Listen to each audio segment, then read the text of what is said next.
ou por aquele curso de graduação que você queria fazer, mas você entra naquilo e ele ainda é, de certa forma, um tanto quanto generalista. A pós-graduação ela tem a magia de você realizar um mergulho naqueles temas que mais lhe interessam.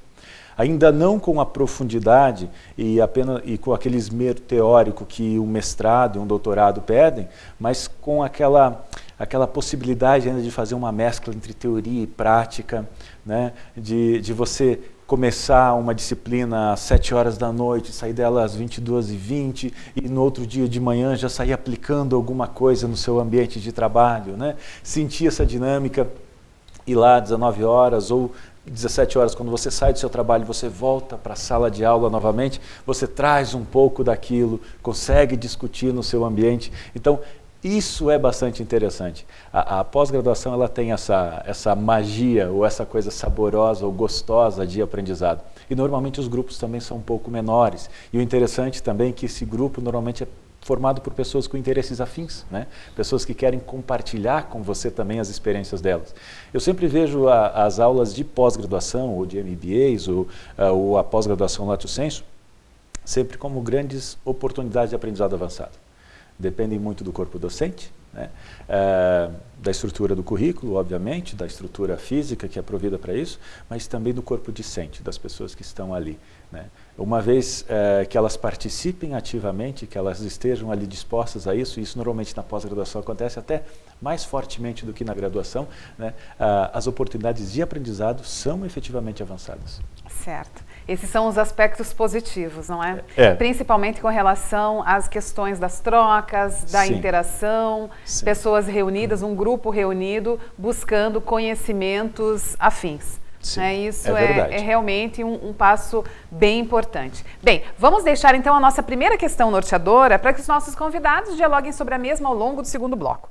Quais as oportunidades profissionais que se apresentam a partir da conclusão de uma especialização? Fique conosco, já voltamos.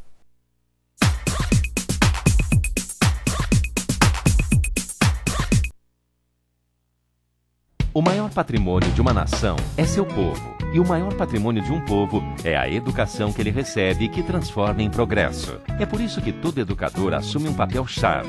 E ele começa não na tarefa de educar, mas sim na de aprender com os melhores profissionais, atualizando-se e fazendo uma especialização com quem há mais de um século trabalha na arte de ensinar com qualidade.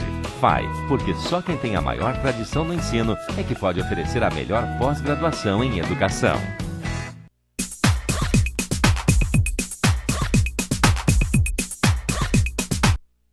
Voltamos para o segundo bloco do programa de hoje. Diálogos Acadêmicos e Profissionais está na grande área do conhecimento educação. E o nosso tema está focado na educação continuada, na formação continuada do profissional de educação. Bem, no primeiro bloco, os nossos convidados fizeram uma abordagem geral sobre a formação continuada aos profissionais. De uma maneira geral, comentaram também em linhas gerais o histórico da pós-graduação, de que maneira, então, os interesses voltados aos interessados em fazer uma especialização deveriam ser pensados. Em princípio, em linhas gerais. Neste bloco, nós vamos colocar a seguinte questão: oportunidades profissionais que se apresentam a partir da conclusão de uma especialização. Professora Mara, então no primeiro bloco nós levantamos, inclusive, o professor Alexandre colocava para nós os aspectos positivos e os aspectos negativos.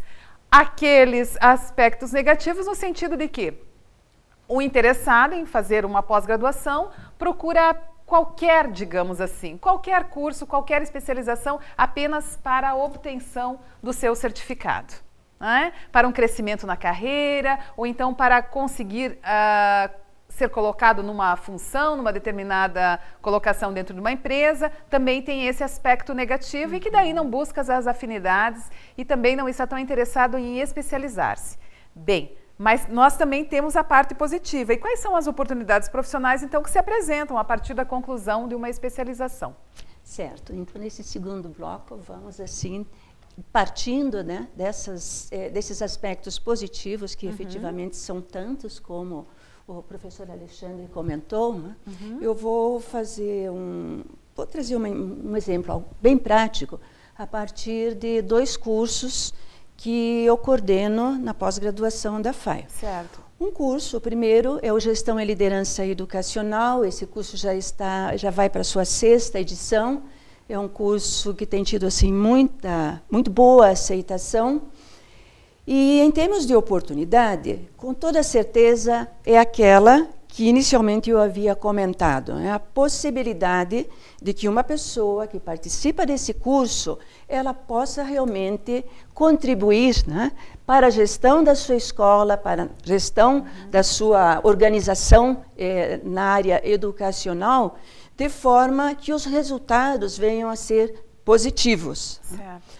Então, esse curso de Gestão e Liderança Educacional, ele nasceu, a professora Juliana falou agora há pouco de uma pesquisa. Ele nasceu exatamente a partir dos resultados de uma pesquisa que foi também feita por uma fundação, a Vitor Tivita, né?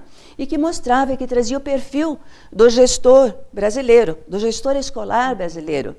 E nesse perfil mostra assim, a carência muito grande dos aspectos administrativos, né, para gerir uma escola. E, além disso, mostra também que esse gestor, uma coisa incrível assim, que ele passa 90% do seu tempo apagando incêndio e correndo atrás de questões operacionais, cuidando da merenda, cuidando não sei quem que chega atrasado.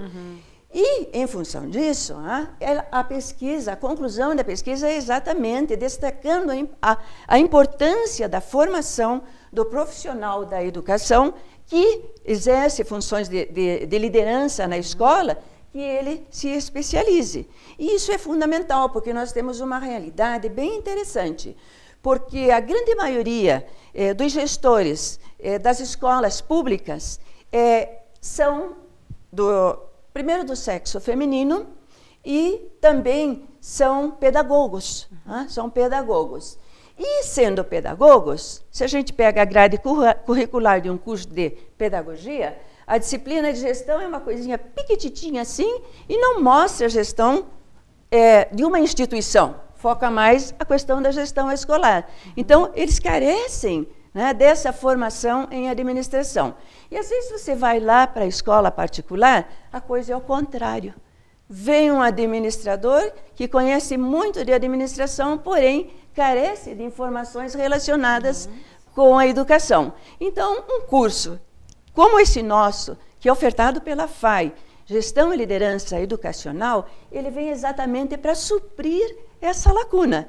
E é claro que a pessoa que procura esse curso, ela vem com esse objetivo.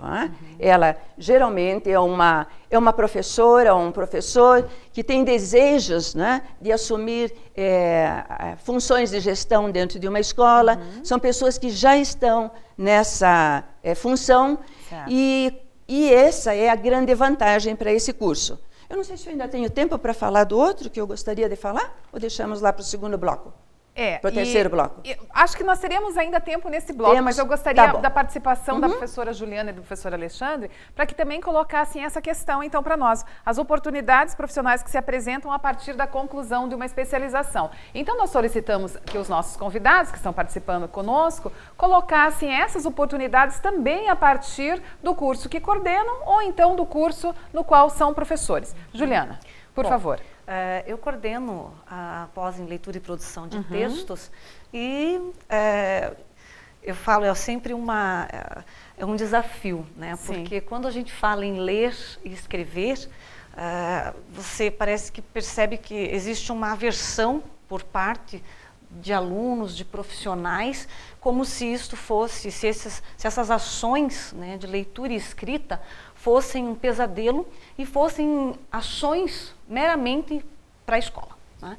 E nós sabemos que, diante de tanta dinamicidade, de tantas linguagens que nós temos aí, nós precisamos redirecionar, inclusive, as formas de ler e as formas de escrever.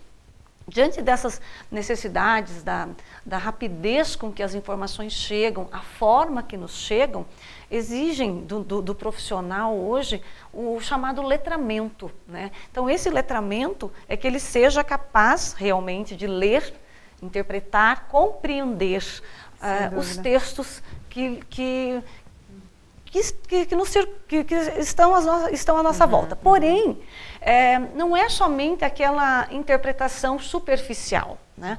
Mas que ele entenda que um texto não é composto somente por palavras, né? Mas a imagética hoje, ela tomou uma força maior do que antigamente, né? Não que antes ela não existia. Nós já sabemos que os desenhos nas cavernas já eram leituras realizadas, né, pelos homens primitivos. Porém, durante muito tempo, essa ideia de texto atrelado ao verbal ficou muito forte culturalmente. E isso é difícil de ser tirado. Então, esse curso, nós temos esse intuito, né, de mostrar essas diferentes leituras que nós temos que fazer, né, a questão do que é formar um leitor. Né? Então, não é formar um leitor para a escola, mas formar um leitor crítico, um leitor para a sociedade, para que ele possa atuar, né, de maneira, como um cidadão. Né? E aí a gente observa muitas dificuldades, né? Essas dificuldades, inclusive, atreladas ao próprio material didático que muitas vezes é utilizado nas escolas. Hoje, claro, nós já temos um elevado nível de qualidade em relação a 10, 11 anos atrás. Porém, ainda, né, precisamos avançar nesse processo de leitura e produção. Então, quando a gente fala leitura e produção, e nós estamos falando na educação continuada, é importante que a gente observe o quê? O que é uma pós? Né? Você procura uma pós, como os colegas já falaram, para suprir uma necessidade ou para questões pessoais, profissionais. Então, como que você vai verificar se essa pós está sendo útil para você? Então, no momento que você conversa com o coordenador, que você tem contato com as ementas, você vai observar se aquela pós, ela irá realmente agregar. Né? Então, a ideia é justamente essa. Ir ao encontro também dos seus anseios. Então, a professora Mara colocava sobre o curso de Gestão e Liderança Educacional, que vem atender aos anseios no profissional que já esteja inserido numa instituição de ensino e que deseje assumir cargos de gestão. No caso de leitura e produção de texto, especificamente, viria a atender às necessidades de... Geralmente, os profissionais da área de letras que nos procuram, os pedagogos, e nós temos também a procura por editores, revisores. Né? E nós temos uma novidade, a partir de 2014, esse curso, ele estará na modalidade semipresencial. Então, nós teremos uma carga horária anual, né, presencial, e aí nós teremos, para trabalhar justamente essas leituras de múltiplas linguagens, né, que é uma das dificuldades dos professores trabalhar com a tecnologia de uma forma adequada. Então, a ideia é que a gente já, nessas disciplinas que serão ofertadas, para que ele tenha essa prática, que é a intenção de uma pós-graduação, né, como a gente está comentando aqui. Então, em um ano, é isso? Os participantes da leitura e produção de textos, da especialização, conseguiriam fechar a carga horária do curso. É isso, professora? É claro, e assim, como a nossa discussão é justamente essa em relação à qualidade, né, a preocupação é justamente essa, né, que as disciplinas, os módulos que são ofertados, eles foram muito bem pensados, né, no sentido da formação continuada, né? Aquilo que o profissional realmente está procurando ali. Né? E, juntamente com essas presenciais, nós estaremos atrelando disciplinas que vão complementar a prática, né? A teoria e prática ali. Certo. Professor Alexandre, que na verdade é um dos professores do curso de Educomunicação, da pós-graduação da FAI, o curso que iniciou em 2013, também gostaria de colocar, então, eu gostaria, aliás, que colocasse sobre essas oportunidades profissionais que se apresentam a partir de uma especialização. No caso, o professor Alexandre ficará mais restrito e focado ao curso de Educomunicação, é isso, professor? Educomunicação, perfeito. É interessante ouvir aquilo que cada pós-graduação aporta, né, justamente para o futuro profissional das pessoas. Né? Você vê, de um lado, uma pós em liderança e gestão educacional, ela tem essa preocupação de munir os profissionais dessa área de que não sejam gestores puros e frios, né, e também não sejam apenas educadores sem conhecer ferramentas de gestão, na verdade, juntar as duas coisas. Né? Por outro lado, também, vencer a barreira do analfabetismo funcional, né? Que está muito alto, segundo uma última pesquisa. Que está alto pra caramba, né? E sentir o sabor de uma boa leitura, de produzir um bom texto. Né?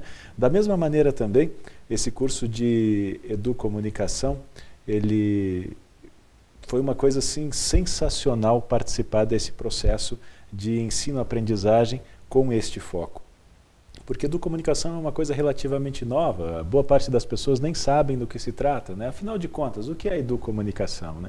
Poxa vida, educomunicação é a junção justamente das duas palavras, educação e comunicação, né? E que profissionais fazem esse tipo de curso? Profissionais da área de comunicação e profissionais da área de educação, né? E que ferramentas ele traz? Bom, ele ajuda muito os educadores, quem é da área de pedagogia, a conhecer as novas ferramentas, conhecer os novos desafios que a era de internet, que a era de web 2.0 trouxeram para a vida das pessoas, que as novas tecnologias trouxeram para a vida das pessoas, especialmente para os educadores. Muitas vezes os educadores eles entram em sala de aula e eles até sentem um certo receio de tocar essas áreas, né? Porque elas são um grande desafio ainda, elas são um grande desconhecido. E, curiosamente, os alunos que estão ali, às vezes eles estão até, eu não vou dizer assim, anos-luz à frente, mas estão um longo caminho à frente, né? E é bastante desafiador. Às vezes, o profissional de educação, ele até se sente tentado a tentar coibir completamente, proibir completamente, quando, na verdade, ele poderia utilizar isso como um grande aliado para o dia a dia dele, porque a tarefa de educar ela é muito desafiadora. Eu vejo os educadores em todos os níveis de ensino como grandes heróis hoje, né? A questão disciplinar, a questão pedagógica mesmo, a questão da interação e a questão efetivamente de conseguir fazer com que os seus alunos trilhem o caminho da educação e trilhem o caminho da formação é um grande desafio.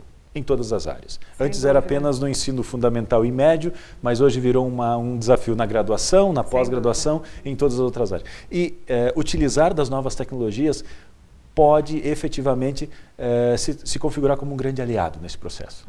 A gente percebe que quando um educador